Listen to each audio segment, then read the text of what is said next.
Everyone in the village knew him, not because he was talkative or enjoyed gatherings, but because his figure became part of the landscape. Every morning, while the fog still hung over the river, he would emerge from his house, carrying a fishing rod and bucket over his shoulder, and always wearing old waders.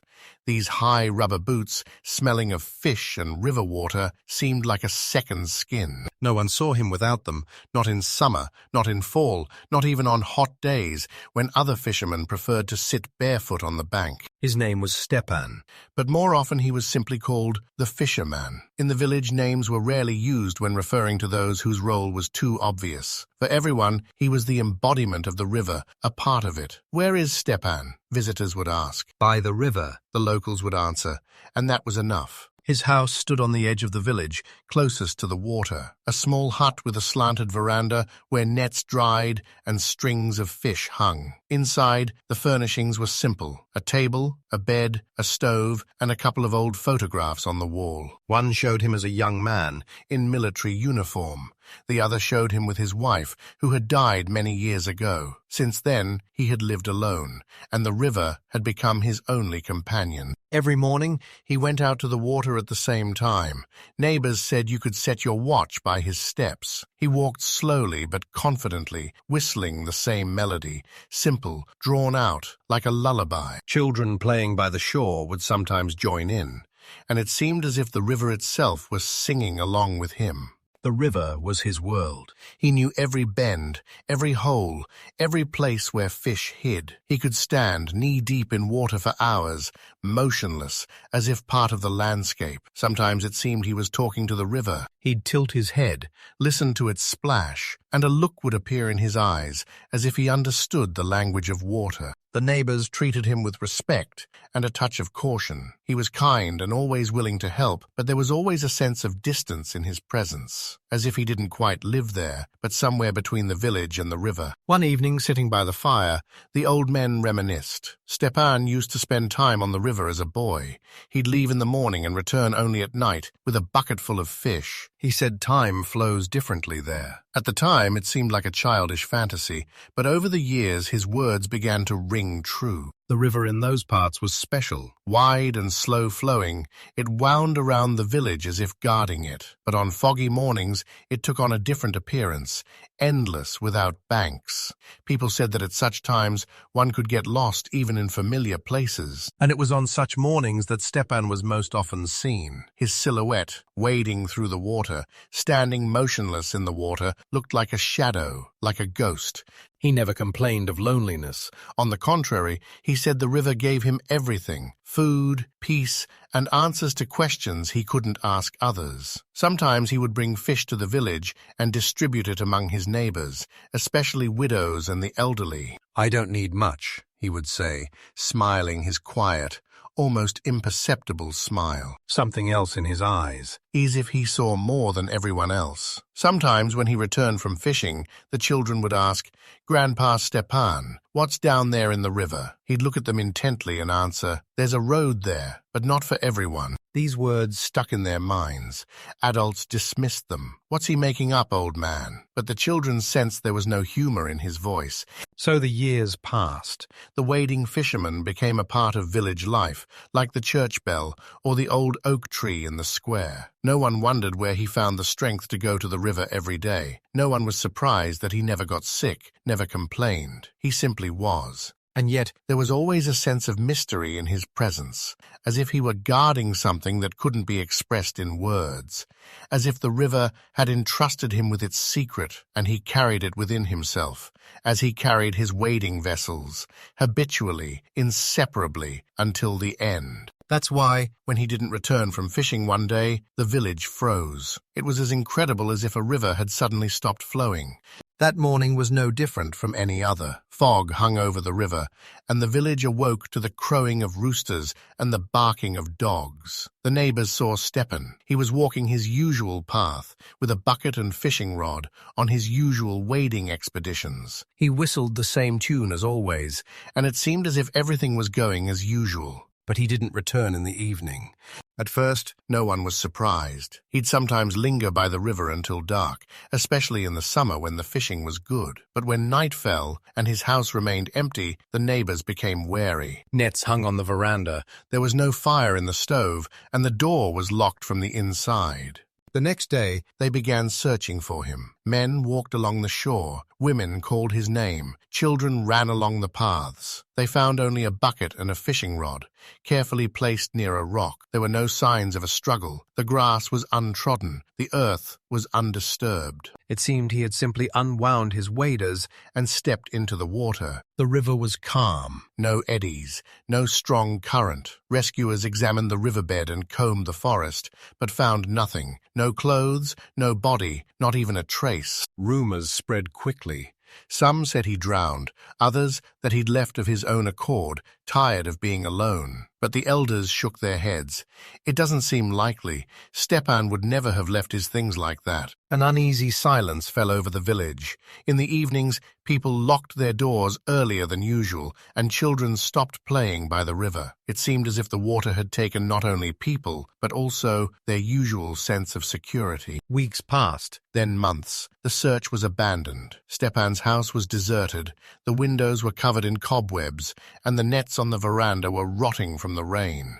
But every time the fog rolled over the river, people couldn't help but listen. Some swore they heard its whistling.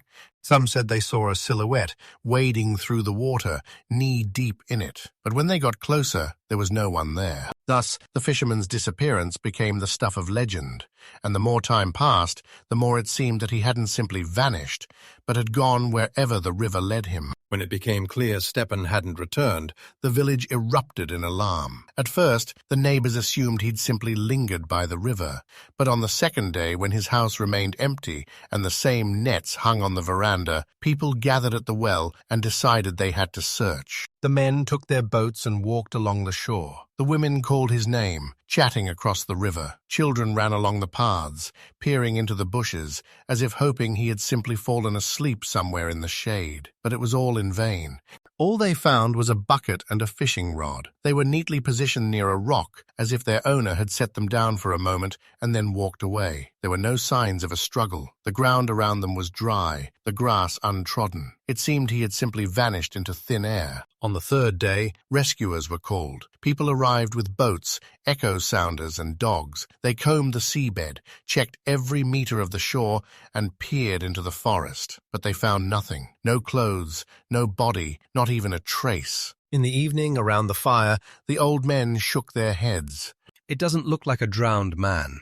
If he had, they would have found him. The river isn't that deep. Maybe he left on his own, someone suggested. Where to? They answered. He has everything here. The house, the networks, the photographs. He wouldn't leave it. Rumors multiplied. Some said he knew some secret of the river and had gone where ordinary people could not go. Others said the water had claimed him, as it sometimes does those who gaze too long into its depths. A week later, the search was called off. The rescuers left, and the neighbors returned to their daily lives. But the village remained empty. In the evenings, people locked their doors earlier than usual, and children stopped playing by the river. The water seemed alien, dangerous.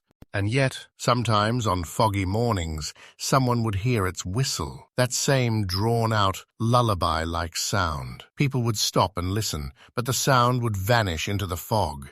One day a boy said he saw a figure wading in the water, knee-deep in it. He ran to call the adults, but when they arrived there was no one there. Only the ripples in the water were spreading, as if someone had just stepped into the deep end. And so the search became a legend.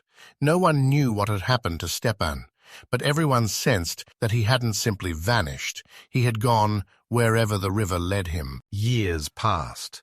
Stepan was spoken of less and less. His house had fallen into disrepair, the roof had caved in, and the nets on the veranda had rotted away completely. It seemed as if the village itself had decided to forget his disappearance, like an old song, but the river remembered. In the spring, when the water receded after the flood, the boys found something strange on the sandbank. They were waders. the same old ones with worn rubber and patches that everyone knew. They lay as if they had been carefully removed and left on the sand. There was nothing inside. No bones, no tissue, only sand and small shells. The news spread quickly. People gathered at the shore, examining the find and chatting. Some crossed themselves, others remained silent. The old men shook their heads. They don't look like they were washed away by the current. They're too whole, too alive. The boots were taken to the community center, where various village relics were kept, but they didn't stay there long. That night, the guard heard a whistle, that same drawn-out, lullaby-like whistle. He swore the sound was coming from the very spot where the boots had been. After that, they were put away somewhere, far away, in a storage room. But rumors had already spread. People said they'd seen the figure in the water again on foggy mornings, standing knee-deep, motionless, looking at the shore.